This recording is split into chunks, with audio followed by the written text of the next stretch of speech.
Crime is defined as an act committed in violation of a law, forbidding or commanding it, and for which punishment is imposed upon conviction. But what motivates people to commit crimes is what many theorists have pondered over. One theorist, Robert Merton, believed that the social structures within society may pressure citizens into committing crimes. He called this strain theory. He believed that strain is caused by the discrepancy between culturally defined goals and the institutionalized means available to achieve these goals. As a consequence of the discrepancy between goals and the means to achieve these goals, strain is generated and produces certain modes of adaptation. Merton identified 5 modes of adaptation, which include innovation, conformity, retreatism, ritualism, and rebellion. Merton believed that these modes of adaptation were coping strategies that the disadvantaged used to deal with the pressure put on them by society. To further investigate Merton's theory, we go to Ireland, where we will apply and test this theory on a cross-section of Irish society by asking participants a series of questions to identify how our goals and the means to achieve these goals can be a deciding factor in whether a person participates in what society deems criminal activity.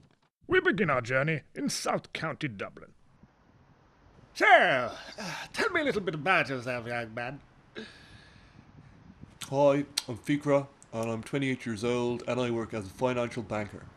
I suppose I had quite a privileged upbringing. I grew up in a fairly affluent area in South Dublin. My mother was a psychologist, and my dad was a judge. So that just meant that I was brought up in a very nurturing, safe, and supportive environment. Growing up, do you feel that you had the means to achieve wealth?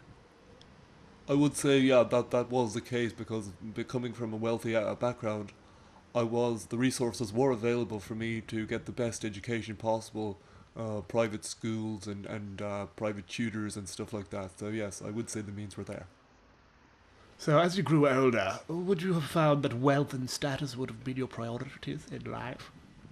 Yeah, I would say that. Certainly, when I look around at my peers, my relatives, and my neighbours, there's quite a high level of competition. Everybody wants to have the biggest house, the biggest car. When I was 15, I set myself a goal of being a millionaire by the time I was 30.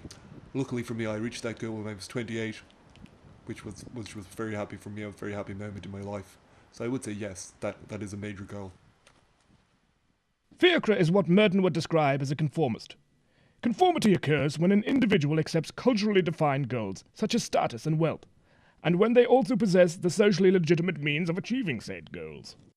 Our next stop on our tour around Ireland takes us to South Hill, which lies on the outskirts of Limerick City. Hello there. Could you tell me a little bit about yourself? How's it going? My name is Dwayne. I'm 22 years old, and I work in Limerick's drug trade. What are you making the film for, lads? Off, you vagabond! I don't know. So, as a young man, did you believe that your family had the means for you to achieve wealth? Well, I wouldn't say so really. I mean, my parents were fairly absent for a large part of my childhood, which meant I had to look after my younger siblings. Now, I didn't really have the money or the time to pursue an education. I was too busy and didn't have the money to do so. So, would you see wealth and status as a particular goal in your life, young chap? Absolutely, and it was from a very young age. I mean, I think my life is quite similar to 50 Cent's at the moment. I mean, big car, big house, big wife, you know. I'm actually so wealthy at the moment. I mean, I have to visit a chiropractor 3 times a week because I've so much money stuffed in my mattress. Do you know what I mean? So what do you say to those people that say that you are breaking the law and damaging society? Here, man, have you got a light there, have you? Here's kid. Thanks, man. What would I say to those people? I'd say you're having an absolute laugh. I mean, I'm supposed to abide by society's rules all of a sudden, am I? Where was society when I was 12 years old looking after my siblings and no one looking after me? Would you go away with you? You gowl. Merton would call Dwayne an innovator, because although he accepts the culturally defined goals of society, he rejects or lacks the socially legitimate means of achieving them. Our next destination on our trip around the Emerald Isle takes us to Belfast in County Antrim. Could you tell me a little bit about yourself? I'm 35 years old, and I am a member of the Real IRA. I grew up in a fairly underprivileged area in West Belfast. I grew up a very angry young man when I saw my father interned by the establishment that was in place at the time, and it led me on to want to do something about the current situation in Northern Ireland. Do you feel that you had the means to achieve wealth as you grew up? Well, as I said, my dad was interned by the fucking Brits, which left my mother to raise 7 kids on minimum wage. So, that, as you can imagine, that was quite a struggle for her.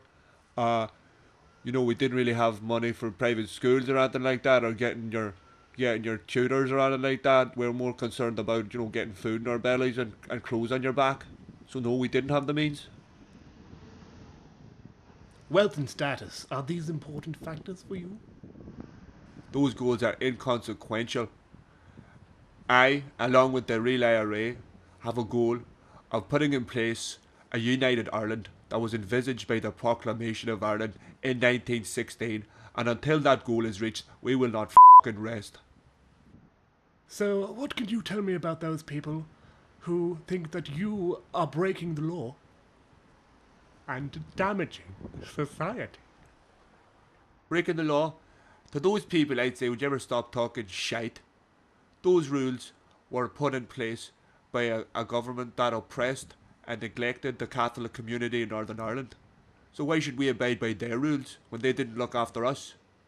Merton would say that this man falls under the rebellion mode of adaptation, because he rejects both culturally defined goals and socially legitimate means to achieving these goals.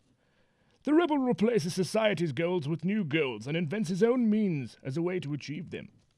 Our penultimate stop on this voyage brings us to a place called Legitinti, which lies in the heart of County Roscommon. Could you tell me a little bit about yourself, young chap? Hello, my name is Brian and I'm 27 years old and I grew up in the west of Ireland on a farm. Do you feel that you had the means to achieve wealth? Well, growing up, we were neither poor nor wealthy. I'd say, I suppose, if I did want to go to college or pursue some sort of a career like that, I could have done so, but I wasn't really bothered, to be honest with you. That didn't really interest me. Please tell me, as you grew older, were wealth and status important for you? No, I wouldn't say that would be a very important goal. Some people want their big houses and fancy cars and stuff like that, but I just think, there's more to life than that. I mean, I have Jesus in my life, and that's really what makes me happy, and that's what fulfills me. You can have all the houses and cars you want, but you still won't be happy. Brian is what Merton would call a ritualist. Merton hypothesized that the ritualist rejects the culturally defined goals of wealth and status, but that they do fund their lifestyle through legitimate means. Our last stop on this journey takes us to Dublin, where we will meet a man named Francis. Francis is what Merton would call a retreatist. A retreatist is someone who Merton believes rejects the culturally defined goals of wealth and status and the socially legitimate means of achieving it. Merton stated that the retreatist withdraws from society and may become an alcoholic or drug addict as a form of coping mechanism. Hello. Could you tell me a little bit about yourself, young man? How's it going, man? My name is Francis. I'm 20 years old and I grew up in County Dublin. I suppose I was in a car a lot as a young lad, and I kind of got mixed in with the wrong crowd, and I suppose at the moment I have a fairly severe drug problem, So, as a young man, did you believe that your family had the means for you to achieve wealth?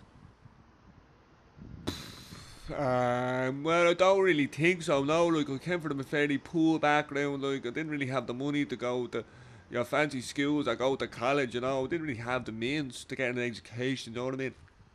Would you see wealth and status as a particular goal in your life? I wouldn't really buy into that, trying to achieve, financial status and all that. I'm all about the crack, right? And I kind of live my life on a day-to-day basis, right? I'm with the boys. I get me drugs for the day, have the crack, and that's what it's all about, really. I don't have any long-term goals, really. My main goal is have fun in life, I think I might have an old bag of coke, if I don't mind myself.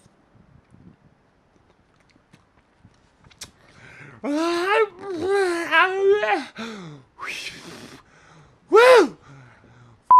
In hell, there is some banging with that cocaine, man. Jesus Christ.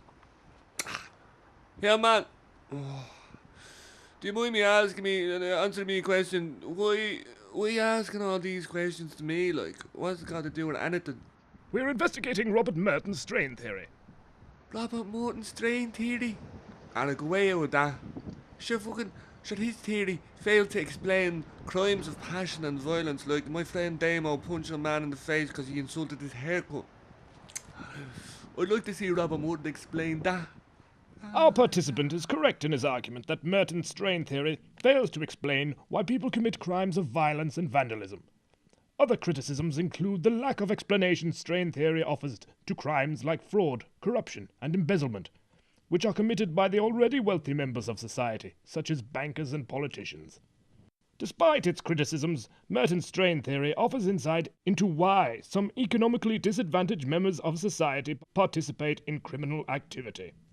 Tune in next week when we examine the link between obesity and automobile accidents. Cheerio, chappies!